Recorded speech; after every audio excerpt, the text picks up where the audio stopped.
Hello friends, स्वागत है आप सभी का हमारे यूट्यूब चैनल पर। और आज हम जो है अलकनंदा नदी तंत्र के बारे में बात करने वाले हैं। अलकनंदा नदी तंत्र उत्तराखंड का सबसे प्रमुख नदी तंत्र है, जो कि भागीरथी के साथ मिलने पर जो है गंगा का निर्माण करती है और गंगा का उद्गम वहीं से होता है। उससे पहले सबसे इम्पोर्टेंट ये है कि अलकनंदा नदी पर पंच प्रयागों का निर्माण होता है, जिनकी महत्वता धार्मिक आधार पर बहुत ज्यादा है। और सभी प्रयागों को पेपर में बहुत विस्तार से भी कई बार पूछा जाता है, क्रमवार के पहला प्रयाग, दूसरा प्रयाग, तीसरा प्रयाग। तो हम पंच प्रयागों को भी पढ़ने वाले हैं। वैसे तो अलकनंदा की बहुत सारी सहायक नदियां हैं जो छोटी बड़ी है, उनके बारे में हम जब पढ़ेंगे, जब हम जिला सीरीज को करेंगे। फिलहाल हम नदियों को एक मुख्य मुख्य नदियां, हर एक नदी की जो है पढ़ने की प्रयास करते हैं। इससे पहली वीडियोस आप देख सकते हैं, हमने भागीरथी, अलकनंदा, भागीरथी, यमुना और फोर्स नदी और बिलंगना नदी का जो है तंत्र पढ़ाया है।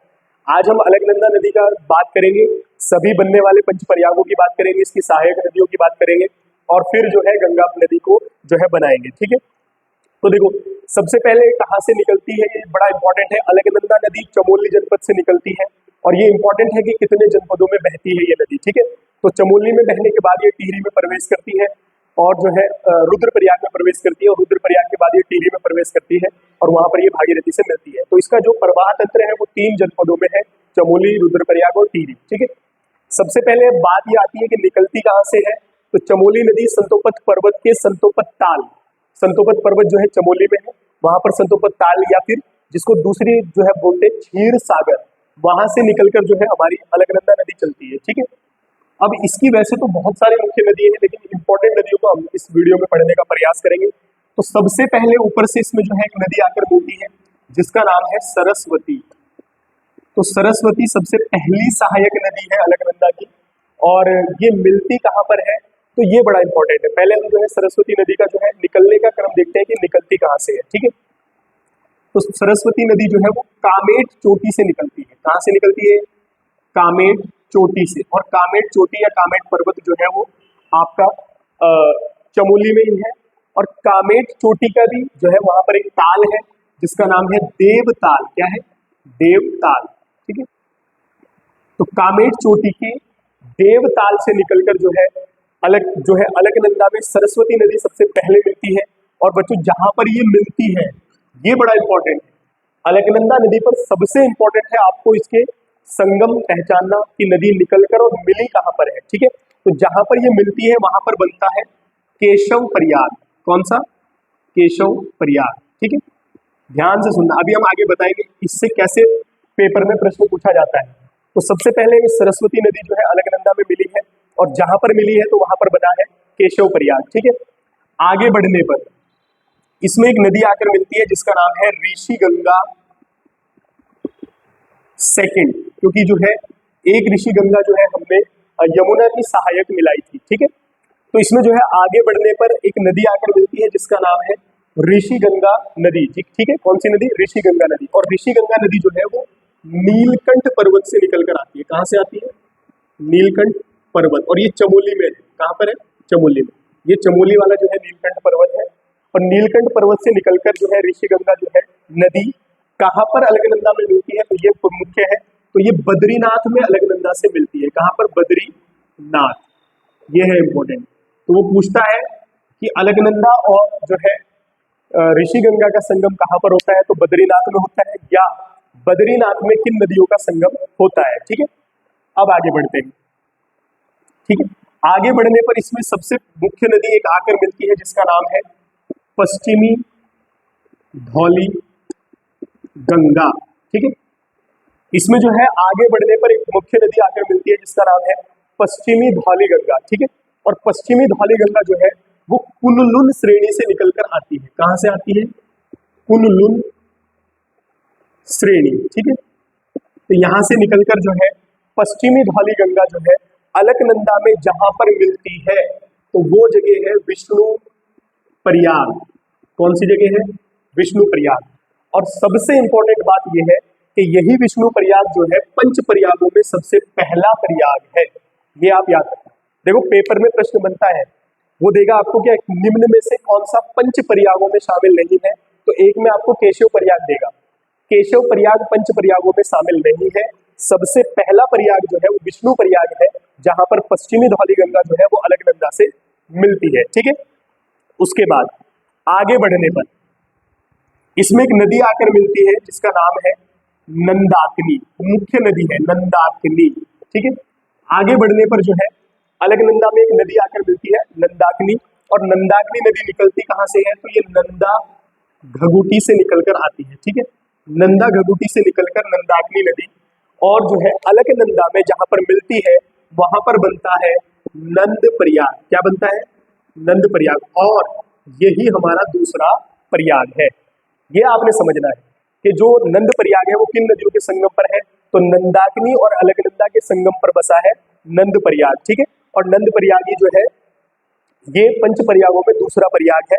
नंदाकिनी नदी जहां से निकलकर आती है, नंदाकिनी नदी को का जल शुद्ध नहीं माना गया है, देवताओं को नहीं चढ़ाया जाता है इसका जल, ठीक है।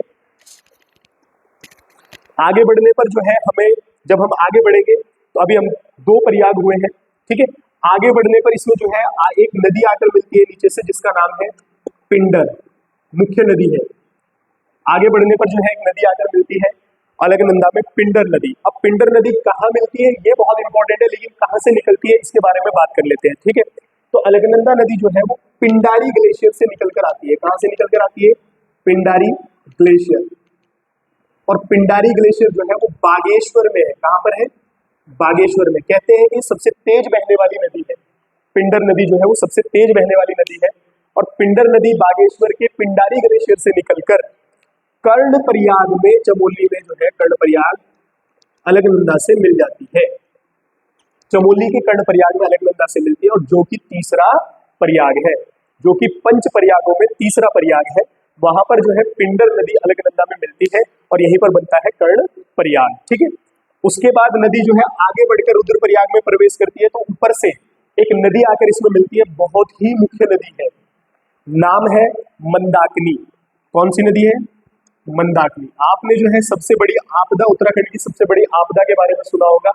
उत्तराखंड की सबसे बड़ी आपदा जो है वो केदारनाथ आपदा थी, जो 16-17 जून जो है 2013 में आई थी, और ये अब तक की सबसे बड़ी आपदा थी। तो जो सबसे ज्यादा क्षति हुई थी वो इसी नदी की वजह से जो है क्षति हुई थी, क्योंकि ये जो है कहाँ से निकल कर आती है उसके बारे में बात करते हैं, ठीक है। देखो ये जो है मदरांचल श्रेणी से निकलकर आती है। कहाँ से, मदरांचल श्रेणी से, ठीक है। और यहाँ पर चौराबाड़ी भी है, आपने सुना होगा। यहाँ पर गांधी जी की अस्थियां प्रवाहित की गई थी चौराबाड़ी ताल में, ठीक है, चौराबाड़ी ग्लेशियर के पास में है। और 2013 की जो आपदा थी उसमें जो है चौराबाड़ी ताल में चौराबाड़ी ग्लेशियर का एक हिस्सा टूट कर गिर गया था, जिस कारण से मंदाकिनी नदी का जल प्रवाह बहुत तेजी से बढ़ गया था और केदारनाथ घाटी में बहुत बड़ी मात्रा में क्षति हुई थी। एक क्वेश्चन ये भी बनता है कि मंदाकिनी नदी जो केदारनाथ है वो किस नदी के तट पर स्थित है, तो मंदाकिनी नदी के तट पर स्थित है। अब मदरांचल श्रेणी से निकलकर जो है मंदाकिनी नदी जहां पर जो है अलकनंदा से मिलती है, तो वो है रुद्रप्रयाग। क्या है, रुद्रप्रयाग, और ये सबसे फेमस है और पंच प्रयागों में चौथा प्रयाग है, ठीक है। पंच प्रयागों में चौथा प्रयाग जो है वो हमारा रुद्रप्रयाग है, ठीक है। अब नदी आगे जाती है तो ये जो है टिहरी में ऊपर से आने वाली भागीरथी, भागीरथी जो कि गोमुख नामक स्थान से निकलकर आ रही है। हमने पिछले वीडियो में जो है इसके बारे में बात की थी, इसके पूरे तंत्र और इसकी सहायक नदियों और इसकी लंबाई के बारे में बात की थी, निकलने का उद्गम स्थान बताया था। तो वहां से जब भागीरथी नदी आती है तो अलकनंदा नदी जब इससे मिलती है तो यहीं पर ये जो प्रयाग है ये है देव प्रयाग, और यही जो है हमारा पंच प्रयाग है, पांचवा प्रयाग है। और यहाँ के बाद नदी जो है बन जाती है गंगा। यहाँ पर ये दोनों नदी जो आपस में मिलती हैं, अलकनंदा और भागीरथी जब मिलती है तो वहां पर जो है प्रयाग बनता है देव प्रयाग, और देव प्रयाग से ही गंगा नदी का निर्माण होता है, ठीक है। और यहाँ पर जो है अलकनंदा नदी हमारी समाप्त हो गई। अब एक चीज और आती है कि संतोपत ताल या संतोपत क्षीर सागर से निकलकर और देव प्रयाग तक जो अलकनंदा की कुल लंबाई है वो 195 किलोमीटर है। कितनी है, 195 किलोमीटर जो है ये प्रभावित होती है उत्तराखंड में। तो ध्यान से सुनना बात को, ये था अलकनंदा नदी तंत्र। हमने इस तंत्र में अलकनंदा की कुछ सहायक मुख्य नदियों की बात की है। ऐसा नहीं है कि इसकी जैसे एक लक्ष्मण गंगा नदी है जो गोविंद घाट में जो है अलकनंदा से मिलती है, बहुत सारी सहायक नदी है, लेकिन हमने कुछ मुख्य नदियों की बात की है। सबसे महत्वपूर्ण अलकनंदा में जो है प्रयाग है, और जो कि पंच प्रयागों में शामिल होते हैं। तो सबसे पहले निकलकर बनी, तो सबसे पहले निकली सरस्वती नदी मिली इसमें केशव प्रयाग में। उसके बाद आगे बद्रीनाथ में ऋषिगंगा मिली, उसके बाद आगे कुल्लू श्रेणी से निकलकर पश्चिमी धौलीगंगा विष्णु प्रयाग में अलकनंदा से मिलती है, जो कि पहला प्रयाग है। नंदाग्नि नदी मिलती है नंद प्रयाग में, जो कि दूसरा प्रयाग है।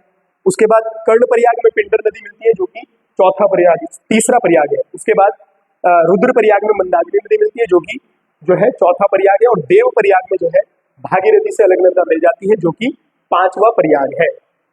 अब हम जो है आज इसके बाद, अब देखो ध्यान से, हमने भागीरथी नदी तंत्र को पढ़ा था पिछले वीडियो में, इस वीडियो में हमने जो है अलकनंदा को पढ़ा।